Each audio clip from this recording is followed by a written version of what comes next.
Bonjour mes amis. J'espère que vous avez envie de voir comment reconnaître un disciple. C'est un de mes thèmes de prédilection, le discipulat. Nous sommes dans la période entre la résurrection et l'ascension de Jésus. Les disciples vivent un temps assez spécial, une sorte de transition. 3 ans, ils ont suivi Jésus. Ils ont vécu l'énorme désillusion de la crucifixion avec après la grande joie de la résurrection.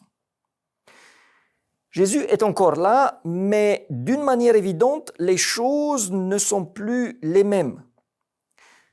Tout le monde attend quelque chose. La période de discipulat est finie quelque part, mais d'une manière évidente, l'histoire n'est pas terminée, sauf que ce qui doit suivre n'a pas encore commencé. En attendant, les disciples vont retourner à leur occupation de base et vont aller à la pêche. Sauf qu'après une nuit de travail, ils n'ont rien pris.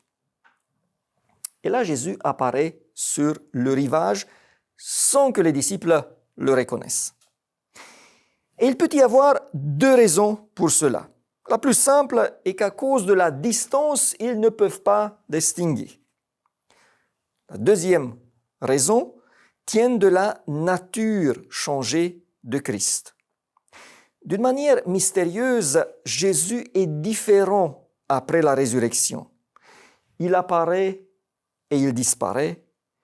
Il peut être présent sans que les personnes arrivent à le reconnaître, comme lors de la rencontre avec les 2 disciples d'Emmaüs. Eux aussi l'ont vu, lui ont parlé, mais ils n'ont pas su que c'était lui. Et je pense donc que la deuxième est la bonne, car même si Jésus est loin, il pourrait, les disciples, reconnaître sa voix, mais ce n'est pas le cas. Les disciples le voient, un peu de loin, admettons-le, ils l'entendent, mais sans le reconnaître. Alors, lisons l'histoire ensemble. Jean 21, à partir du verset 4. Le matin venu, Jésus se trouva sur le rivage, mais les disciples ne savaient pas que c'était lui. Jésus leur dit, « Enfants, n'avez-vous rien à manger ?» Ils lui répondirent, « Non. » Il leur dit, « Jetez le filet du côté droit de la barque et vous trouverez. » Ils le jetèrent donc et ils n'étaient plus capables de le retirer à cause de la grande quantité de poissons. Alors le disciple que Jésus aimait dit à Pierre, « C'est le Seigneur. » Dès que Simon-Pierre eut entendu que c'était le Seigneur, il mit son vêtement, car il était nu, et se jeta à la mer. Récapitulons. Les disciples ont travaillé une nuit entière pour rien. Un inconnu apparaît sur le rivage et leur dit de jeter le filet de l'autre côté.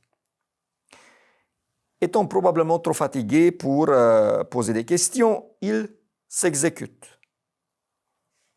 Un jet de filet en plus ne va pas les tuer.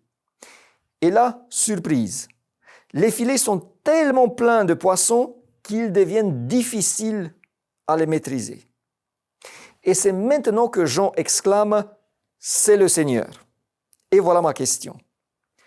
Comment les disciples ont-ils reconnu Jésus? Comment se sont-ils rendus compte que c'était lui? La réponse est selon ses actes. Ils ne l'ont pas reconnu visuellement. Ils n'ont pas reconnu sa voix, mais ils ont reconnu ce qu'il a fait, ses actes. Déjà, ils se rappellent qu'au début de leur ministère, ils ont vécu une expérience similaire. En plus, ils reconnaissent aussi une trame. Il y a une demande inhabituelle, inattendue, parfois difficile. Et si on la suit, on reçoit une grande bénédiction. ça c'est Jésus. C'était le cas lors de la première pêche miraculeuse. C'était le cas avec l'aveugle né qui a dû aller se laver dans le réservoir de Siloé avant d'être guéri. Et il y en a d'autres expériences également. Mon point est que les disciples n'ont pas reconnu Jésus visuellement. Ils n'ont pas reconnu sa voix, mais ils l'ont tout de suite reconnu quand ils l'ont vu agir. Maintenant, je m'adresse à ceux et celles qui sont ou souhaitent devenir des disciples de Jésus. Les gens que nous croisons ne vont pas reconnaître en nous des disciples visuellement. Il n'y a rien écrit sur nos fronts pour l'indiquer. En nous entendant parler, ils peuvent déjà tirer quelques conclusions. La parole compte, elle est importante.